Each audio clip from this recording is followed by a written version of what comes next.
Hi everybody, this is Zen Honeycutt from Moms Across America. I'm at the Heirloom Expo for this is the 5th year of the Heirloom Expo. It's 2015 and it's tremendous. I've never seen such a response. Even though there's been 101 degree heat or 110 degree heat, it's not quite that hot yet today, but it is loaded with children. School buses of children are here.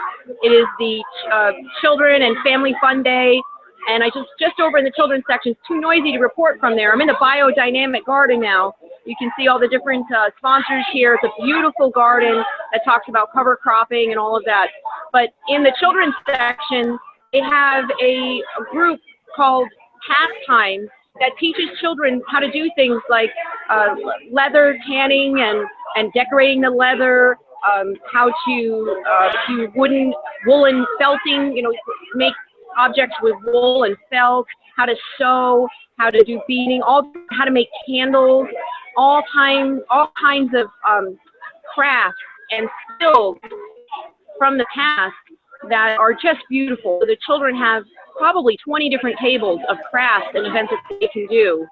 And there's animals, there's free ice cream from Strauss Creamery, there's games, there's sack races, and a beautiful horse, one of its only kind, and there's about 100 of them in North. I think it's called an Achilles horse. It's a golden horse.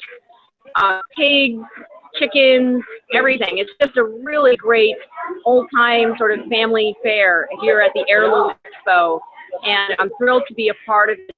I see that Moms Across America is down a little bit on the fun by not being in the children's section, so we're going to have to make a request to have some fun and games there next year. So thrilled to be here. It is a fantastic event. They say about 20,000 people every year, and they have 100 speakers, 350 vendors, and over 4,000 different food varieties. So we're talking biodiversity, beautiful flowers, dahlias, all the dahlia exhibit, tomatoes and squash, and just an incredible array of beautiful, abundant food. Which, by the way, when you open them up, each one of them has hundreds of seeds. So there's abundance in the world. There is no shortage of food. We have plenty of food, and we just need to nurture it and nourish it and grow it. It's okay. It's a fantastic time here at the Heirloom Expo. We hope you'll join us. If you are in the area and you can come down today, please do. And it's the last day, so sorry you can't come tomorrow, but definitely join us next year. We'd be thrilled to see you. Moms Across America has a booth in the Grace Pavilion Hall. There's many, many other vendors and exciting speakers. Madonna Shiva is here, actually. You could see, if you come here today, you could see her tonight. She's speaking again tonight. She's been here for 3 days, and she's on a panel tonight. Jeffrey Smith spoke yesterday, and just an incredible. Jeremy Seifert from GMO, OMG, a whole variety. Rachel Parent is here. Birke Bears. The two of them are speaking actually this morning. Birke Bear as well. So lots of fantastic speakers and educators, soil microbiologists, plant pathologists, all kinds of people. So now, Zen, you spoke as well. Can you talk about what you spoke about? Sure, it was great. On Tuesday, I had the pleasure of speaking first with Rachel Parent and Birke Bear, who are 16-year-old activists. They've been speaking since they were 11, and I was thrilled to be a mom speaking with, two teens about the importance of organic food and activism. And we really sort of went in there like, how did you get to be speaking at such a young age, and why is organic important, and what can we all do about it?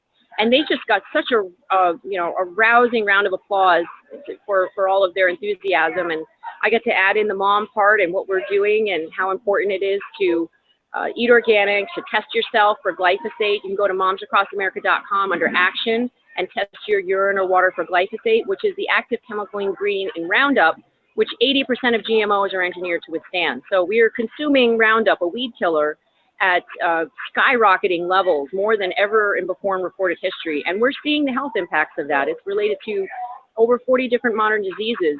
And you can see all the data and science of that on our website. So I got to speak about that.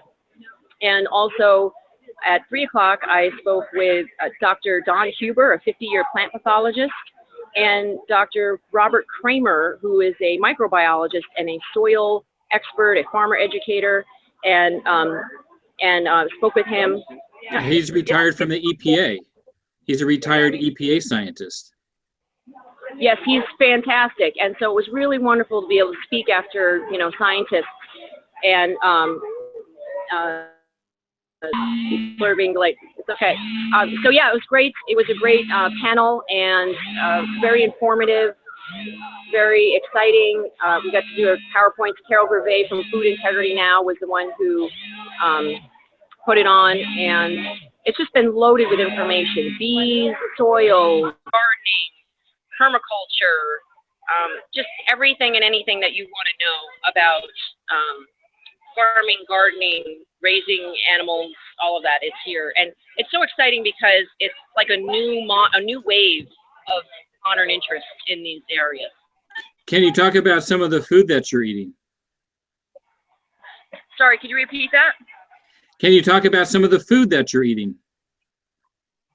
Oh, the food is fantastic. There are sustainable, organic, local food vendors here. I'd have to say at least 30 of them, maybe more, and just delicious. There's, you know, heirloom tomato sandwiches, and let's see, there's Mediterranean food that's local or sustainable and organic. There's Asian food, and there's a wonderful fermented food booth where you can get everything pickled, squashes and green beans and all kinds of sauerkraut. There's a sauerkraut that tastes like pastrami. It's amazing. I'm going to bring some back for my husband.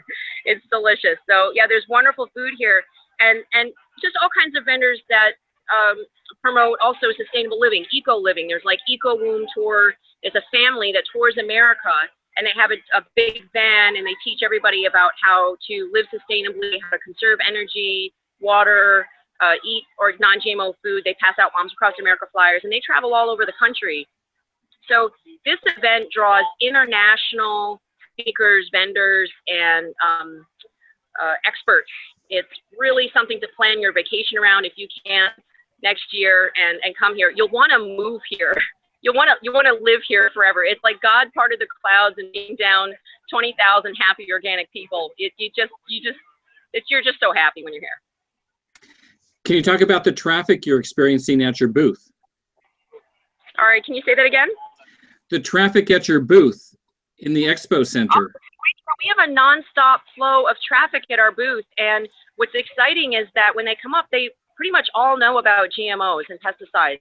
There's some that maybe don't know as much about glyphosate, but it's totally busy all the time, and we're connecting with people. And the best thing is we're learning from them. There's so many supporters that come up and say, you know, my child got better when this happened or when that happened, or you know, we found out that this type of fermented food really helps, or you know, something about bees and pesticides. And so we're always learning something new. They're referring us to websites, to books, to videos, and there is a great speaker that's on. It's really kind of hard for me to pull myself away from speaking to the people at the booth and to go to the, you know, this international expert, because it's so much fun to speak with everybody at the booth. It's having a blast. We've got we got about a dozen volunteers that come and go. We always have two or three people there, and we're just chatting with everybody, having a great time. How are sales for t-shirts?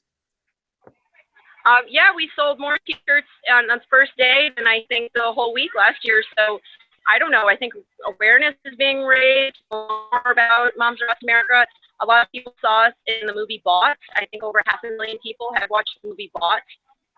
You can see boughtthemovie.com, and we need to, you know, be not just recognized, but have them be aware of us because of that movie. And so there's also a lot of people here getting bills signed for 277, the referendum to change it so that vaccines are mandatory, because that's also featured in the movie Bought. And there's some supporters that are here standing out in 110-degree heat gathering signatures for that. And that's very inspiring as well, to see the moms working so hard to make our health choice freedom still available to mothers today.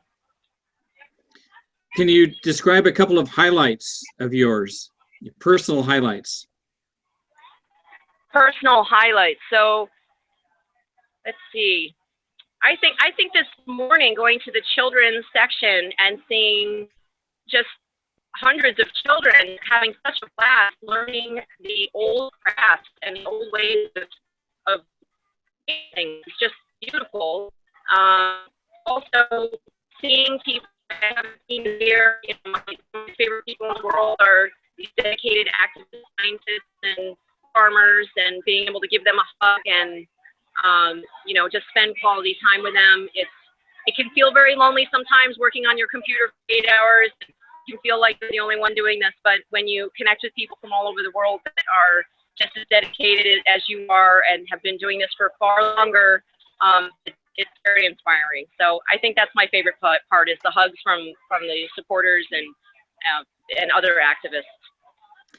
When you finish with this live stream, what are you going to do next? What's your day like? Okay, next is go back to the booth. There's a man named Sustainable Santa that wants to film me talking about why it's important for children to eat non-GMO and organic food. And he's pointed out something really interesting. This Sustainable Santas have a petition going around to show that sugar, if you look at a nutritional label, and it says, you know how it says the daily allowable percentage, like the daily allowable amount, how if there's, you know, a couple grams of iron in it, how that is actually 20% of your national daily allotted amount. You know what I'm talking about on a nutritional label? There's actually a percentage next to it. Well, there isn't one for sugar. The allowable daily recommended amount is like 25 grams of sugar, but lo and behold, a Coca-Cola maybe has 65 grams of sugar.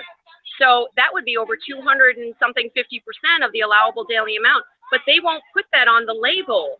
They don't want the consumers to know that.